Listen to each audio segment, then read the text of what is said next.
religion de ma mère. Un roman spécial qui sort de mes tripes. Je l'ai écrit avec un marteau-piqueur. J'ai émis mon âme. Il ne parle pas seulement de moi, mais il parle des miens, de l'être humain, de la vie, de la mort. Des choses qui échappent au temps. Je l'ai écrit pour raconter une histoire. Mais au-delà de l'histoire, je l'ai écrit pour guérir mes blessures, les miennes, mais également celles de mon peuple, des peuples colonisés, des peuples qui survivent à la périphérie du monde. La religion de ma mère, un titre spécial. La religion au sens propre, mais également au sens figuré, au sens défiguré, au sens large du terme. La langue maternelle, la terre natale,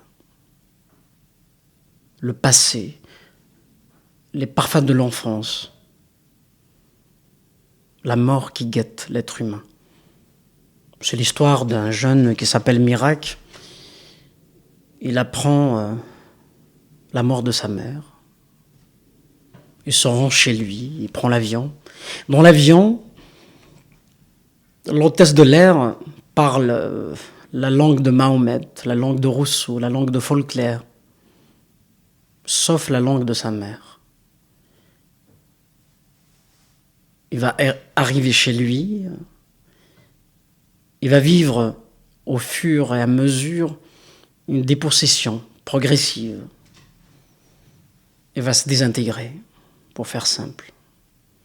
Il ne va pas reconnaître ses frères, sa famille. Il va quasiment perdre l'usage de sa langue maternelle.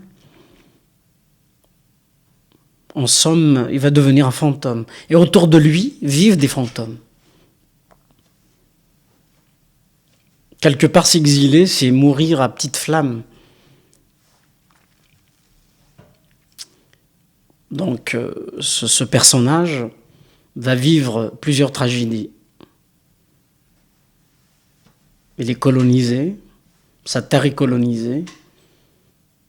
Il s'exile, il pense que l'exil, c'est une panacée.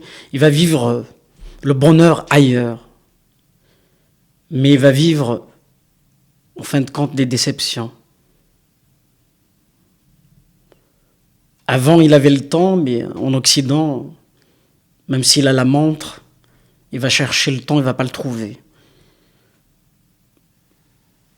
Avant, il avait le soleil, après, il va vivre dans la grisaille, sous la neige, le froid.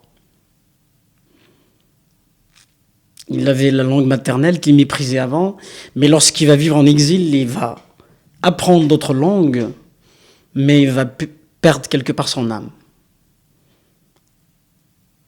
Et au-delà de cette histoire que je raconte la tragicomédie de la vie. L'être humain qui arrive au monde nu, il en repart nu. En fait, naître, ce n'est pas arriver au monde pour vivre. Naître, c'est se préparer à mourir. Grandir, c'est vieillir. Parce que l'être humain qui arrive au monde, l'enfant, le bébé, est innocent, mais lorsqu'il va côtoyer les adultes, lorsqu'il va grandir, il va devenir rusé. Il va perdre son innocence. Il va devenir quelque part rusé, donc quelque part méchant. Et il va perdre son âme quelque part. Donc je traite plusieurs questions dans ce roman.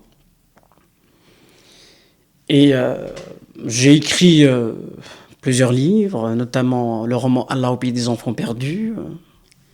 Dans ce roman, j'ai utilisé il J'ai pas utilisé je. Dans ce roman, c'est je.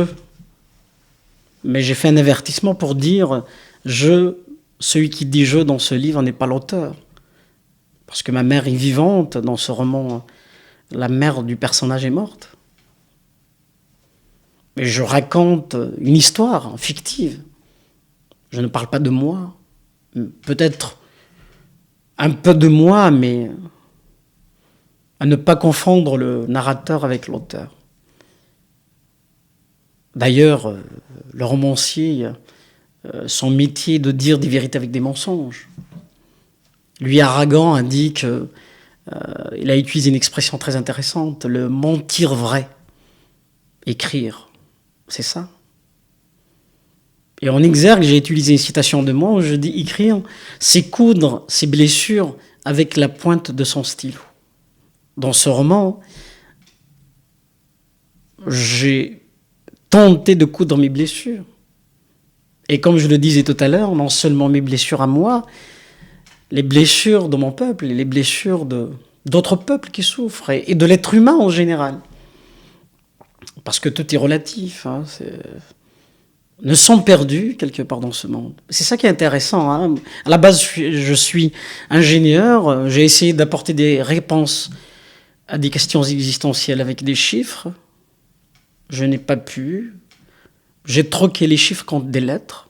J'essaye de combiner les lettres, les mots, pour apporter un semblant de réponse à la vie, à la mort, à ces choses qui m'échappent.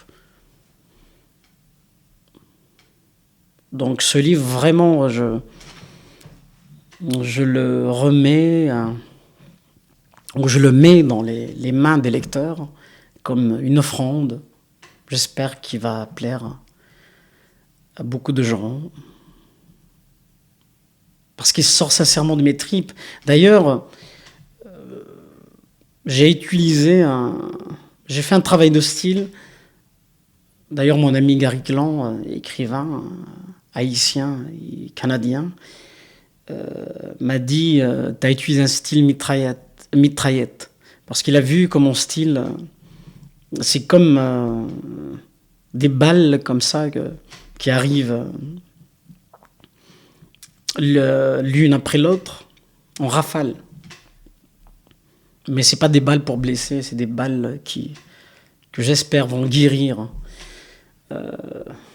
les lecteurs. J'ose espérer que ce livre arrivera à bousculer le lecteur, à le troubler. Parce que pour moi, un livre qui ne trouble pas le lecteur n'est pas bon. Un livre neutre n'est pas intéressant. Il faut qu'il apporte, il faut qu'il soit agressif un peu. Il faut qu'il tétille le lecteur à la rigueur. Même si ce livre-là, La religion de ma mère, c'est pas un discours. Hein, il y a l'esthétique, il y a un travail de style, il y a de la musique dans les mots. Même si c'est de la prose, c'est pas un poème. Mais j'ai fait en sorte que la prose est de la poésie et de la musique. J'ai essayé de trouver un équilibre entre les idées et le style, quelque part. La forme et le fond, le discours et le style. C'est très important. Parce que le discours, la plupart du temps, ne triomphe pas du temps.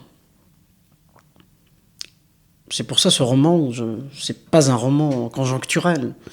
Il ne répond pas à une urgence politique ou sociologique. C'est un livre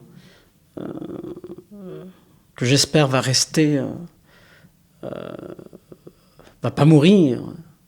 J'espère qu'il aura du sens même dans quelques années, dans quelques décennies, dans quelques siècles. Le problème de la littérature de l'urgence,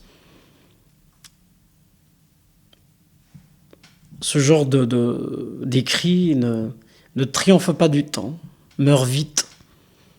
s'essouffle rapidement. Et le roman est fait pour vivre longtemps. Et j'espère que les lecteurs, notamment les lecteurs kabyles et berbères en général, le liront en masse pour s'identifier au personnage Mirac, leur miroir quelque part, ce personnage. Un personnage perdu, il va être pris en tenaille entre l'Occident et l'Orient, entre le passé et le présent, entre la modernité et l'obscurantisme quelque part, entre la liberté et la prison, entre le voile et la nudité également. Mon personnage, à mon avis, pourrait parler à beaucoup de monde.